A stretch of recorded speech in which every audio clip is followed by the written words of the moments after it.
Okay, imagine this. You're standing at the counter, one of those government offices, fluorescent lights humming overhead, and you realize that this single piece of plastic in your hand, your national ID card, because it's expired, that tiny detail is about to unravel 13 years of incredibly careful, layered criminal deception. That's exactly the situation Wafaa, 41 years old, found herself in back in early 2022. She was just there for something routine, really. Renew the ID, change her status from married to divorced. Simple enough, right? Except she needed that new card urgently.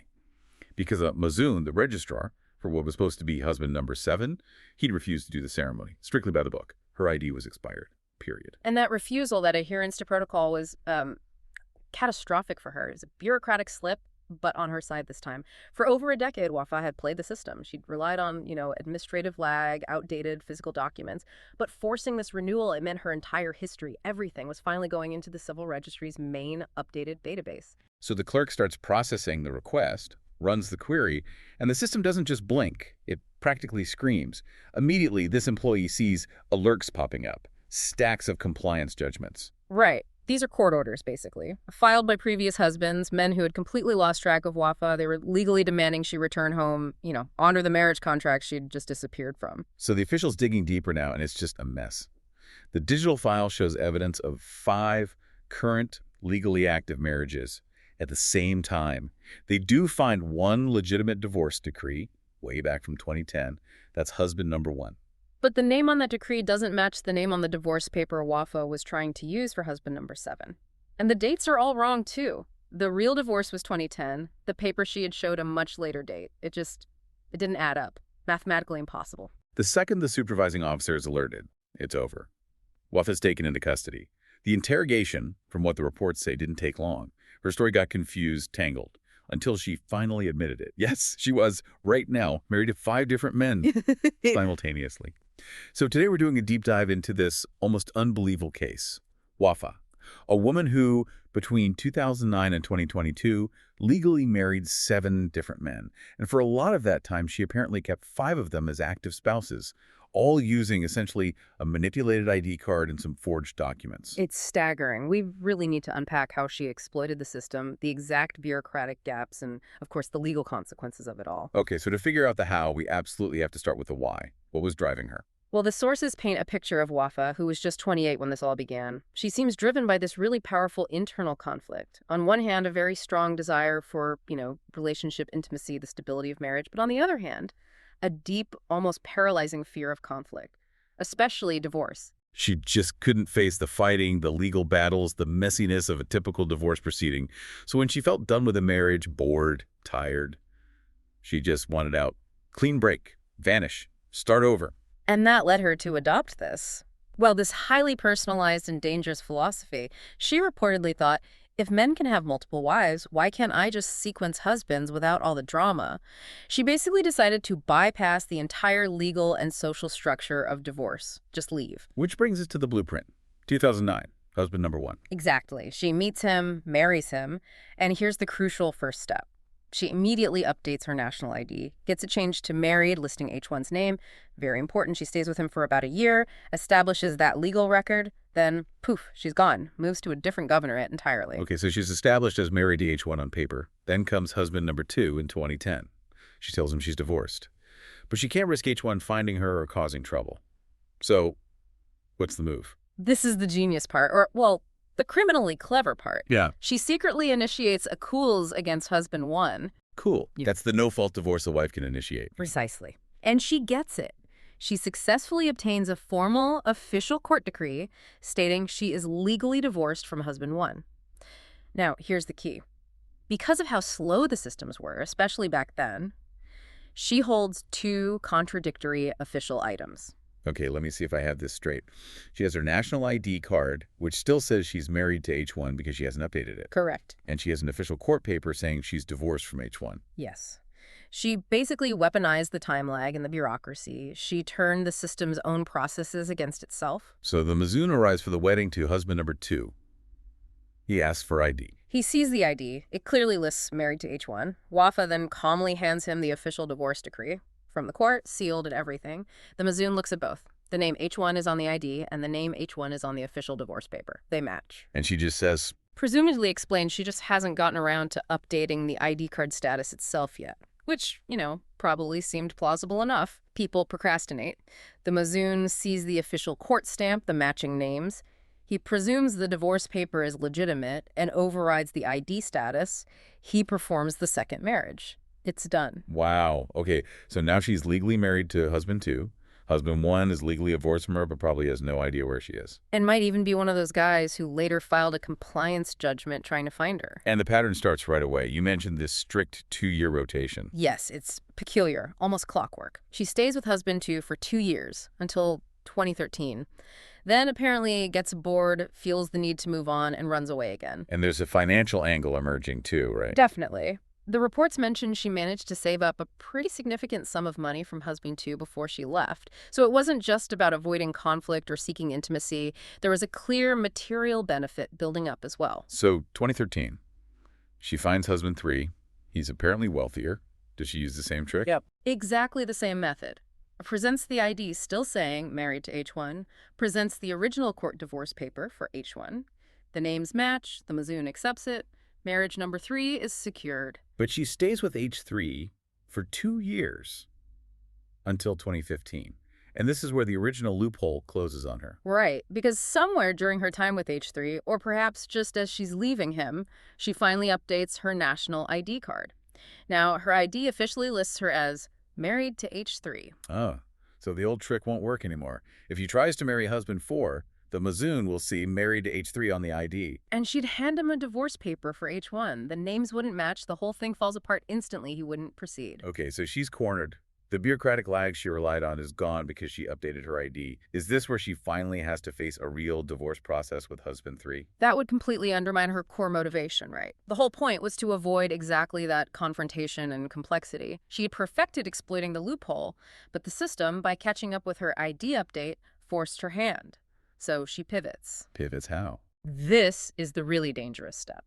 She moves from exploiting administrative delays to outright criminal forgery. She decides the physical document itself is the weak link she can now manipulate. Wait, she's going to fake a court document. Precisely. She takes her legitimate Khul's document, the one divorcing her from husband 1 back in 2010, and she counterfeits it.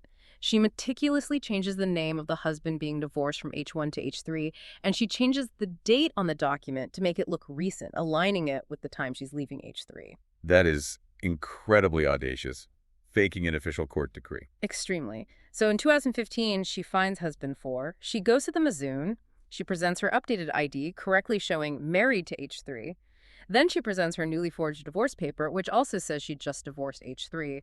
The names match. The date looks current. The document likely has convincing stamps and formatting. And the Mazoun, well, he's a registrar, not a forensic document examiner. Exactly. He's required, more or less, to trust official-looking documents. He sees the matching names, the official appearance. The 4th marriage goes ahead. She's done it. She's moved from loophole to outright felony. Forgery of state documents. And once she has that forgery method down, the whole operation just scales up. It runs like clockwork again. Husband 5 in 2017, husband 6 in 2019. Same routine. Exactly the same.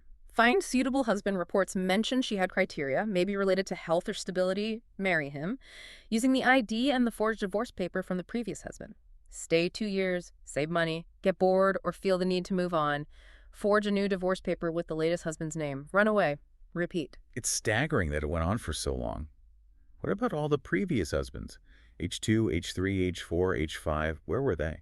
That's one of the most fascinating parts. They essentially vanished from her life and seemingly didn't or couldn't raise an effective alarm. We know some filed those compliance judgments later trying to compel her return legally, but they clearly couldn't track her down physically.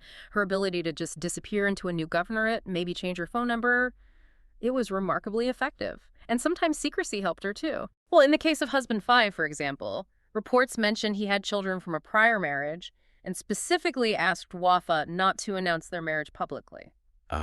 So that lack of social connection, fewer people knowing, made it even easier for her to operate under the radar. Precisely. Less scrutiny, fewer chances for awkward questions, or for someone from her past to run into her. So she gets through husband 5, then husband 6, starting in 2019. Stays the usual 2 years. Runs away from H6 in early 2022. Right on schedule.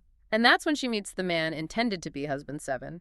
She needs a new divorce document, obviously, a forged one, saying she divorced H6.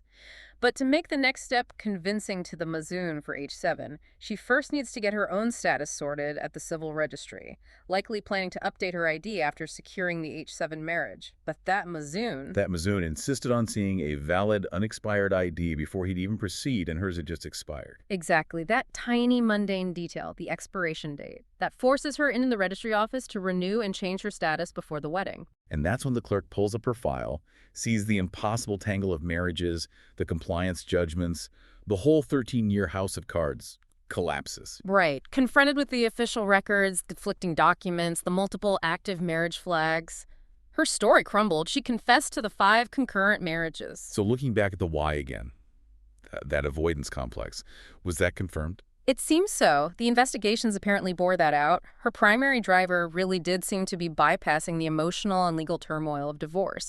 It's almost bizarre creating this incredibly complex, high-risk criminal enterprise just to avoid confrontation. The method was extreme, but the root cause was, in a way, surprisingly simple.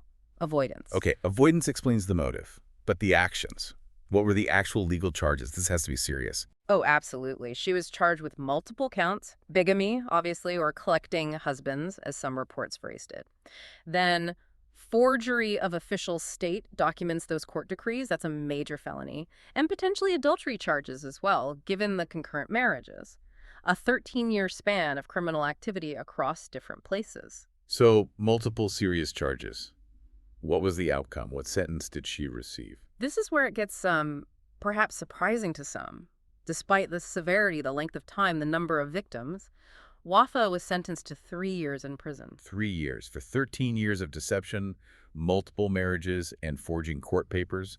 That seems lenient. It does raise questions, definitely. There are a few potential factors in the judicial process we should consider. First, just the sheer complexity of prosecuting it.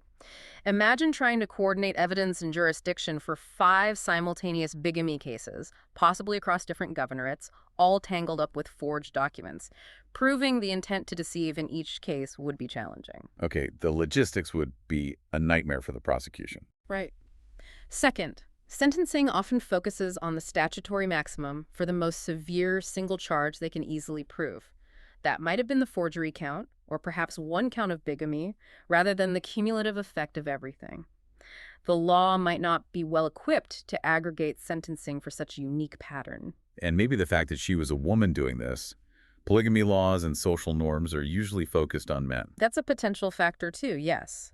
The legal frameworks might implicitly be designed around the more common scenario of a man having multiple wives.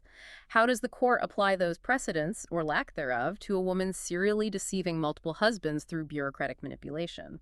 It's uncharted territory in some ways. So Wafaa's case, running from 2009 to 2022, it really does expose this huge vulnerability, doesn't it? This gap between the physical piece of paper someone shows a local official, like the Mazoun, Which she could forge. and the centralized digital record held by the state. Which eventually caught her, but only when she was forced to interact with it directly because of that expired ID. But beyond the mechanics of the fraud, there's something else here, isn't there? A really profound question for you listening to this. Absolutely. Think about it. She married 7 men over 13 years, built lives, shared intimacy, saved money with each one, and then just disappeared. Why? Why were none of these 7 men apparently committed enough to marry her? Why were none of them seemingly curious enough about her background, her family? Why did no one insist on meeting relatives? Why wasn't it a red flag that she apparently had no family attend any of the wedding ceremonies? It really makes you wonder about the assumptions we all make when we enter relationships. What do we take on faith? And just how much deception can hide in plain sight when those assumptions aren't questioned. It's a chilling thought about trust and verification, even in our most personal connections.